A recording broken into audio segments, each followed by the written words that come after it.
রংপুর এক আসনের অধিবাসীবৃন্দকে আমার অন্তঃস্থল থেকে শ্রদ্ধা জানাই। আমার সিনিয়র যারা ছোট ভাই আছে, যারা নতুন প্রজন্মের ভোটার আছে, তাদের প্রতি আমার স্নেহ এবং ভালোবাসা। রংপুর এক আসনে বিভিন্ন দলের প্রচার প্রচারণা চলছে। বাংলাদেশ জাতীয়তাবাদী দলের ধানের শেষ মার্কা নিয়ে যারা ইলেকশন করবে, তাদেরও একাধিক প্রার্থী মাঠে ঘাটে প্রচার প্রচারণা চালাচ্ছে। তারই অংশ হিসেবে আমি মোহাম্মদ রুহুল আমিন, এই এলাকার একজন সন্তান, আমি ধানের শেষের মনোনয়ন প্রত্যাশা করে আমি প্রত্যেকটা ইউনিয়নের প্রত্যেকটা হাট বাজারে আমার বক্তব্য সম্বলিত লিফলেট বিতরণ করেছি। তাদের সাথে ভালোবাসার সম্পর্ক তৈরি করার ইচ্ছায় বা প্রত্যাশায় আমি তাদের সাথে কথা বলেছি।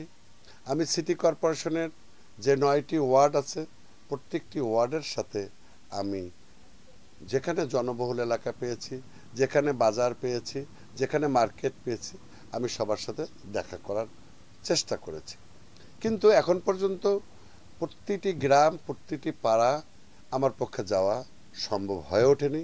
তবে আমি আশা করি সহসাই এই কাজটি করতে পারবো ইনশাআল্লাহ। আমি যে কথাটি বলতে চাই, আমার কাছে অনেকে জিজ্ঞাসা করে যে আমি কেন রাজনীতিতে এসেছি, কেন ইলেকশন করতে চাচ্ছি।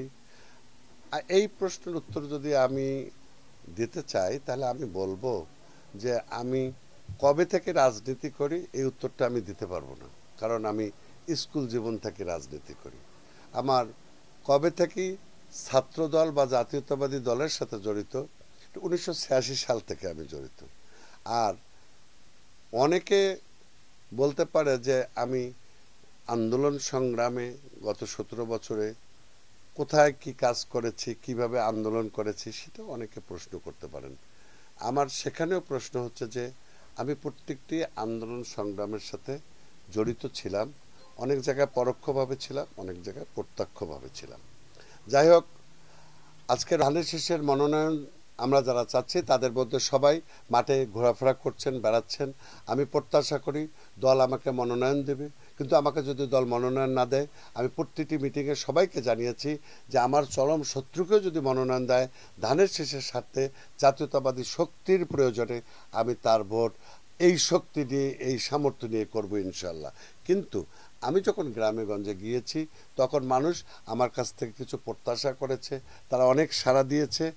তাদের এই সাড়ায়, তাদের যে কাজগুলো ইতিমধ্যে আমরা চিন্তা ভাবনা করে দেখেছি যে তাদের চাহিদা খুব বেশি না। তাদের চাহিদাটা একজন পার্লামেন্ট মেম্বারের পক্ষে করা সম্ভব। আর সব মহানগর এলাকা যখন গিয়েছি, তখন আমি অনেক সাড়া পেয়েছি। তাদের একটাই দাবি যে তারা মহানগর নামে সিটি কর্পোরেশনের লোক, কিন্তু তাদের নাগরিক কোনো সুযোগ সুবিধা নাই এবং পার্লামেন্ট মেম্বাররা এদিকে তাকায়ও না। আমি প্রত্যেকটা জায়গায় বলেছি যে সিটি কর্পোরেশন এলাকা সিটির মতো থাকবে এবং সকল নাগরিক সুবিধা তারা অবশ্যই সেখানে ভোগ করবে, কারণ তারা নাগরিক সুবিধাটার জন্যই নতুন নতুন সিটি কর্পোরেশনের ট্যাক্স প্রদান করে থাকে। অতএব মানুষের যে সাড়া পেয়েছি এবং চলমান সারা বাংলাদেশের যে ধানের শীষের যে জোয়ার, আমার বিশ্বাস যে আমাদের দল যদি সম্মিলিতভাবে প্রচেষ্টা করে এবং আমার হাইকমান্ড যদি আমাকে মনোনয়ন দেয়, তাহলে আগামী নির্বাচনে প্রতিযোগিতার যুগে আমি অবশ্যই বিজয়ী হব ইনশাল্লাহ। ছড়া রংপুর এক যে আসনটা, এই আসনের জনগণ অত্যন্ত দুর্ভাগা। কেন দুর্ভাগা? যে এই আসনে 1971 সালের মুক্তিযুদ্ধের পর আমাদের 2024 পর্যন্ত যতগুলো পার্লামেন্ট নির্বাচন হয়েছে, একবার একটু ময়ন সরকার কিছুদিনের জন্য এমপি ছিল, আর কয়েক মাসের জন্য এমপি ছিল একটা স্বতন্ত্র প্রার্থী। বাকি সময়টা আমাদের ভাড়াটিয়া লোকজন এখানে এমপি হিসেবে ছিলেন। যার জন্য ভাড়াটিয়া লোকজনের অসুবিধাটা সেটা হচ্ছে যে একটা এলাকার উন্নয়ন করার পরে, একটু কাজ করার পরে একটা মানুষের মধ্যে যে সন্তুষ্টিবোধ, একটা ভাড়াটিয়া লোকের তো থাকার কথা না। যার জন্য তারা কাজের পেছনে খুব একটা দৌড়াদৌড়ি করে না। এই জন্যই আমি একমাত্র ব্যক্তি 2003 সালে ভাড়াটিয়া তারা গঙ্গাচড়া বাঁচাও এই স্লোগান নিয়ে গঙ্গাচড়া উন্নয়ন ফোরাম তৈরি করেছিলাম। আজকে গঙ্গাচড়া নিয়ে আমি যে বিষয়টি মানুষের কাছে এবং এই এলাকার মানুষের কাছে বলতে চাই যে আমাদের সবচেয়ে বড় অভিশাপ হচ্ছে আমাদের তিস্তা। এই তিস্তা নদীর ভয়াল ভাঙ্গনের ফলে আমরা যেমন আমাদের পিতামাতা পৈতৃক জমি হারিয়েছি, তেমনি পিতামাতা পৈতৃক বা পিতামহের কবরস্থান কোথায় এটা কিন্তু আমরা জানি না। নদী ভাঙ্গন আমাদেরকে এমন একটা পর্যায়ে নিয়ে গেছে যে আমরা রংপুর শহরের এই 1 থেকে 8 নম্বর ওয়ার্ডে যারা আছে তাদের অনেক লোক আছে যারা নদী ভাঙ্গন করতে এখানে আসছে, কিন্তু তাদের অবস্থা একটু ভালো ছিল বলে তারা আসতে পেরেছে। কিন্তু আজকে যদি আমরা কমলাপুর স্টেশনে দেখি, আজকে যদি চিটাগাং রেলওয়ের কোনো বস্তি দেখি, আমরা দেখব এই তিস্তা নদীর উপরে কিছু সহায় সম্বলহীন লোক, হয়তো তাদের মধ্যে আভিজাত্য ছিল কিন্তু তারা আজকে এই বস্তিতে বসবাস করতেছে। এটা আমাদের দেখার আমরা দেখেছি।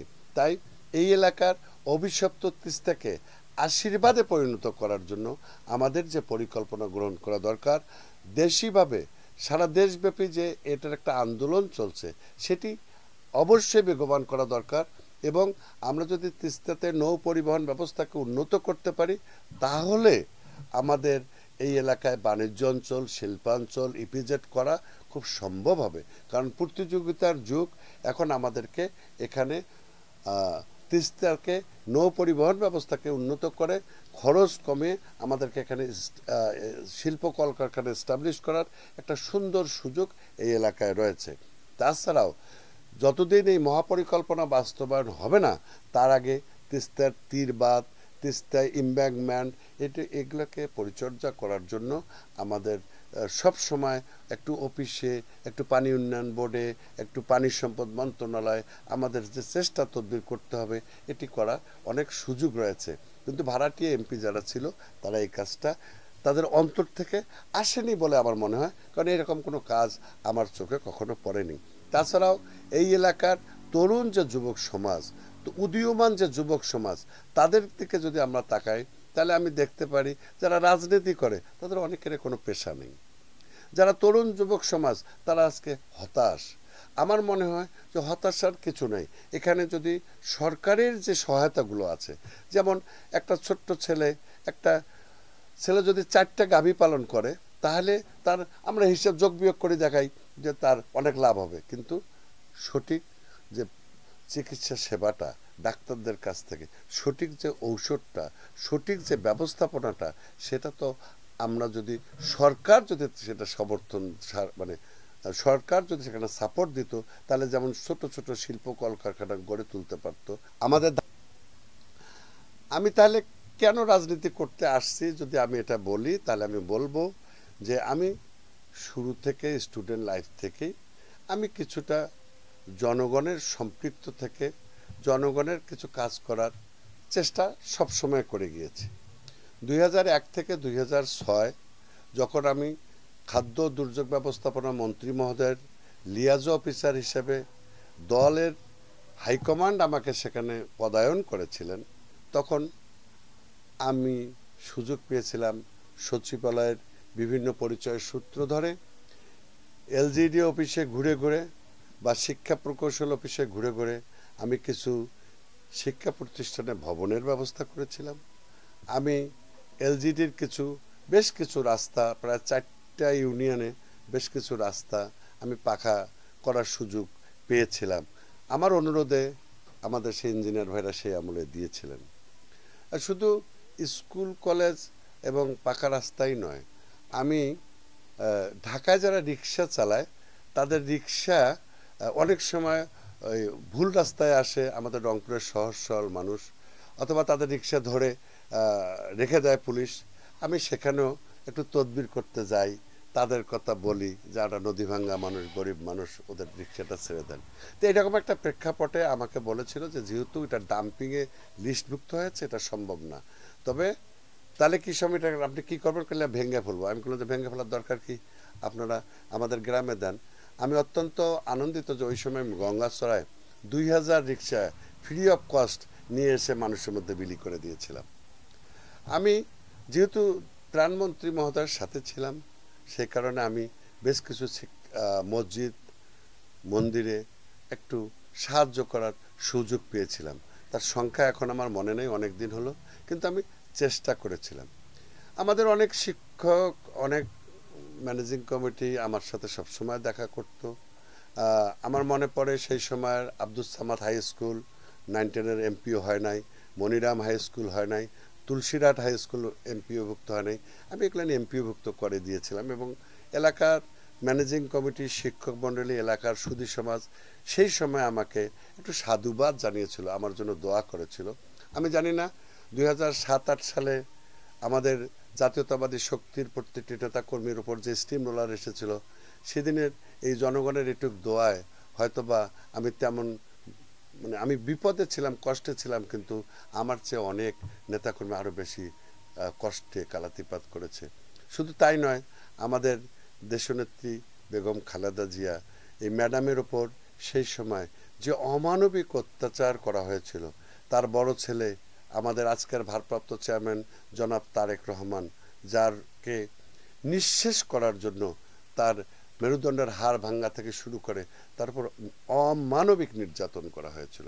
তার ছোট ছেলে আরাফাত রহমান কোকো, তার উপরে অনেক অত্যাচার করা হয়েছে, যেটা একটি মাত্র কারণ ছিল, তারা চেয়েছিল ম্যাডামকে দেশ থেকে চলে বিদেশের মাটিতে যেতে। কিন্তু ম্যাডাম সেই কথা শোনেন নেই।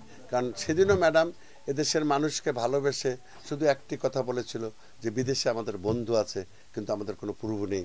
এদেশের মাটিতে আমার যেটুকু আছে তাই আছে, বিদেশের মাটিতে আমার কিছু নেই, অতএব আমি কখনো বিদেশ যাব না। তোমরা যদি আমার কোলের সে 2 সন্তানকে মেরেও ফেলো, তাহলে হাজার হাজার তরুণ, হাজার হাজার তারুণ্যের প্রতীক যে ছাত্রদল, যুবদল, যে নেতাকর্মী রয়েছে, তাদের বুকের দিকে তাকিয়ে আমি যতদিন বাঁচবো থাকবো। এই যে ম্যাডামের ওপর সেই অত্যাচারটা আজও আমাদের মনে পড়ে। তার পরবর্তী জীবনে যে বিগত 17 বছরে বিভিন্ন ধরনের গণতন্ত্রকে হরণ করা, সকল প্রকার অরাজনৈতিক কর্মকাণ্ড করা, দেশের অর্থনীতিকে পঙ্গু করা, নির্বাচনের নামে একটা খেলা করা ইত্যাদির কারণে মানুষ যখন অতিষ্ঠ হয়েছে, সেই অতিষ্ঠ হওয়ার পরেও আমাদের অনেক নেতাকর্মী হত্যা হয়েছে, গুম হয়েছে, খুন হয়েছে, নির্যাতনের শিকার হয়েছে। সব কিছু উপেক্ষা করে 24 সালের 5ই আগস্ট যখন সংগঠিত হয়েছে, তখন প্রতিটি মানুষ, এদেশের প্রতিটা জনগণ একটা স্বস্তির নিঃশ্বাস ফেলেছে। তারা প্রত্যাশা করেছে যে বাংলাদেশের মানুষ তার যে জন্মের পরে যে অধিকারটা পায়, সেটা হলো ভোটাধিকার। সে ভোটাধিকার তারা আগামীতে সুন্দরভাবে দিতে পারবে। তার ভোট দেওয়ার, অনেকের ভোট দেওয়ার যোগ্যতা হয়েছে, কিন্তু সুযোগ হয়নি, সে ভোট দেওয়ার সুযোগটা তারা পাবে। এই দিন কল্পনা করে বাংলাদেশে এখন যে রাজনীতি চলছে, আমরা অত্যন্ত খুশি যে আমাদের বর্তমান অন্তর্বর্তীকালীন সরকার ফেব্রুয়ারি 25-এর মধ্যে নির্বাচন বা ফেব্রুয়ারির প্রথম সপ্তাহে নির্বাচনের যে ঘোষণা দিয়েছে, এতে সারা বাংলাদেশের মানুষ অত্যন্ত খুশি হয়েছে, অত্যন্ত আনন্দিত হয়েছে যে তারা ভোট দিতে পারে নাই, সে ভোটটা তারা দিতে পারবে। কিন্তু তারপরেও আমাদের কিছু সংগঠন তাদের নিজ স্বার্থে জাতিকে আবার একটা অন্ধকারের দিকে নিয়ে যাওয়ার পরিকল্পনা, চেষ্টা অব্যাহত রেখেছে। আমাদেরকে বুঝতে হবে যে আমাদের 54টা অভিন্ন নদীর মধ্যে 46টা নদীর পানি অন্যদিকে প্রবাহিত করা হয়েছে।